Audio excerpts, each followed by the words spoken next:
വാഹനം ഓടിക്കുന്നവരുടെ ശ്രദ്ധയ്ക്ക് 2026 ജാനുവരി 1 മുതൽ നമ്മളെ ട്രാഫിക്കിന്റെ ഫൈനുകളൊക്കെ മാറിയിട്ടുണ്ട്, കർശനമാക്കിയിട്ടുണ്ട്. ഇത് കേന്ദ്രത്തിനുള്ള ഉത്തരവാണ്.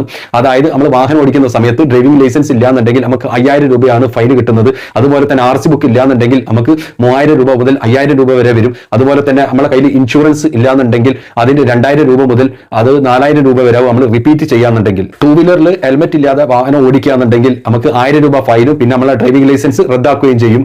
പിന്നെ നമ്മൾ സീറ്റ് ബെൽറ്റ് ഇല്ലാന്നുണ്ടെങ്കിൽ 1000 രൂപ ഫൈനാണ്. പിന്നെ നമ്മൾ ബൈക്കിൽ നമ്മൾ 3 ആളെ വെച്ചിട്ട് പോവാന്നുണ്ടെങ്കിൽ നമ്മളെ ഡ്രൈവിംഗ് ലൈസൻസ് റദ്ദാക്കുമെന്നാണ്. 1000 രൂപ ഫൈനും നമുക്ക് കിട്ടും.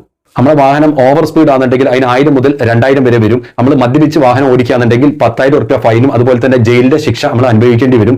മൊബൈൽ ഫോൺ യൂസ് ചെയ്തിട്ട് വാഹനം ഓടിക്കുകയാണെന്നുണ്ടെങ്കിൽ 5000 രൂപയാണ് ഫൈന്. അപ്പൊ ഇത് വളരെയധികം കർശനമായിട്ട് കേന്ദ്രത്തിൽ നിന്ന് ഉത്തരവ് വന്നിട്ടുണ്ട്. അപ്പൊ ഇത് ജാനുവരി 1, 2026 പ്രാബല്യത്തിൽ വരിക. അപ്പൊ ഈ കാര്യങ്ങൾ ശ്രദ്ധിക്കുക. ഇത് അറിയാത്തവർക്ക് വേണ്ടിയിട്ട് ഒന്ന് ഷെയർ ചെയ്ത് കൊടുക്കുക. താങ്ക്